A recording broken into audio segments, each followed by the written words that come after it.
Chapter 1: A Rift in Reality. Eli and Jasper had always been inseparable.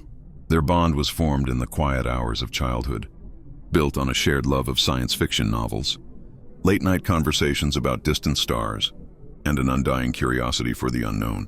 Neither of them could have predicted that the very thing they'd fantasized about, the adventure beyond the stars, would come to life in the most terrifying way.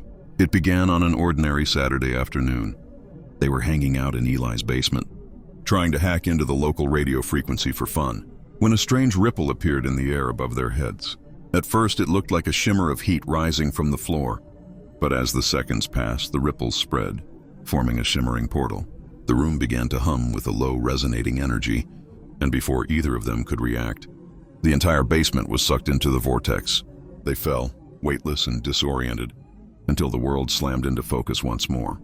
The landscape that greeted them was otherworldly, an expanse of jagged, crystalline mountains under a blood-red sky. The ground beneath them pulsed with a strange glow, and alien flora that resembled massive, luminous flowers stretched toward them like tendrils. The air was thick and charged with an electric hum, and the stars above flickered with a strange, unnatural rhythm. "Where are we?" Jasper whispered, voice trembling as he clung to Eli's side. "I don't know," Eli replied, scanning their surroundings. "But we need to figure out what's going on." Before they could take another step, a group of towering figures emerged from the haze. They were humanoid in shape but had pale, translucent skin that shimmered in the unnatural light. Their eyes, however, were the most unsettling, large and black, like endless voids with no pupils. "Welcome, travelers." One of them spoke in a voice that resonated deep within their chests, though its lips never moved. "You stand in the world of Lycoris, the sacred planet of the Zorathi." Eli and Jasper exchanged a look of confusion, both of them sensing that something was deeply wrong. Chapter 2: The Revelation. The Zorathi leader, a towering figure with an ornate headpiece resembling a crown of glowing crystals, motioned for them to follow. They were led through the alien city, if it could be called that, a sprawling network of crystalline structures that seemed to pulse with life, as though the city itself were alive. As they approached a grand temple at the center of the city, the leader spoke again.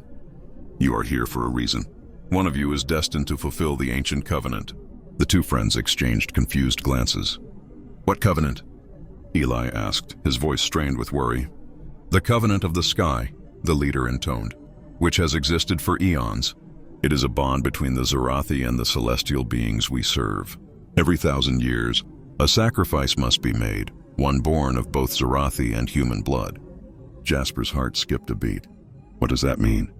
"A sacrifice." His voice cracked. The leader turned his black eyes toward him, an eerie, knowing look in his expression.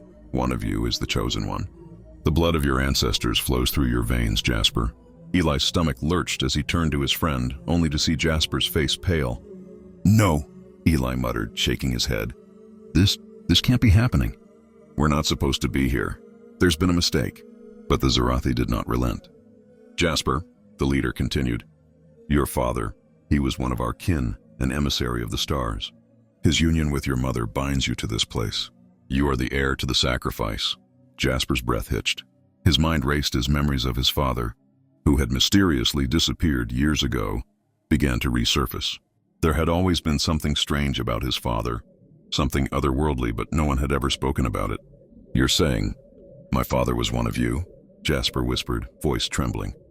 "Indeed," the leader affirmed, "and his son must now fulfill the pact he forged. Your bloodline has been chosen to restore balance. You will be the offering to the celestial forces." Eli's blood ran cold. No, there has to be another way. But the Zorathi were unmoving. The pact was clear, and the cosmic order could not be undone. Chapter 3: A Daring Escape. As the reality of their situation settled in, the weight of the decision crushed Jasper. He felt a strange pull from the temple, an unnatural compulsion to walk toward it. Eli's voice broke through his daze. "Jasper, we're not leaving you here. I won't let them do this." But Jasper was silent, his gaze unfocused. He was already torn between the strange draw of the temple and the bond he shared with his friend. "Jasper, listen to me!" Eli shouted, grabbing his arm. "We can figure something out. We're not just pawns in some ancient ritual." The Zorathi leader stepped forward, unblinking. "It is not for you to decide, Earthling. The blood of the stars calls, and the sacrifice must be made. Just then, a low rumble shook the ground beneath them, followed by a blinding flash of light. The sky above cracked open, revealing a swirling mass of cosmic energy. The Zarathi fell to their knees in reverence. But the opening, an enormous vortex of swirling stars, was growing closer. Eli's mind raced. They're summoning something. Something terrible. We need to stop this! He grabbed Jasper by the shoulders, forcing his friend to look at him. We have to go now. The moment you step into that temple, you'll become part of whatever they're calling. You can't let them have you. Jasper's eyes flickered, the haze lifting slightly. But the pull of the vortex, of the unknown destiny that awaited him, was powerful. I don't know if I can fight this, Jasper whispered, his voice barely audible. It's like something inside me is telling me it's my destiny. Your destiny, Eli said fiercely, is not to die for them. You're my best friend, and I'm not leaving you here. Just as the Zarathi made their final move to take Jasper, Eli yanked him away, running toward the edge of the temple grounds. The ground shook, the stars above seemed to press in closer, but Eli's grip never loosened. Together they sprinted toward the portal they had arrived through, hoping, praying that it was still open, as the cosmic forces raged behind them, and the temple collapsed in a storm of radiant light. The two friends dove headlong into the portal, their world shattering once more. Chapter 4. The Aftermath. Eli and Jasper woke up in their basement, gasping for breath, the faint hum of the portal still echoing in their ears.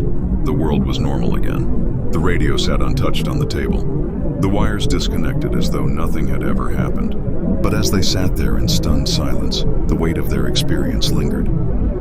Jasper was no longer sure of who he was or where he truly came from. The Zarathi's words echoed in his mind, and though he had escaped the sacrifice, he couldn't shake the feeling that one day, the stars would come for him again. Eli, on the other hand, would never stop protecting his friend. No matter what it took, they would face the unknown together. The adventure, it seemed, was far from over.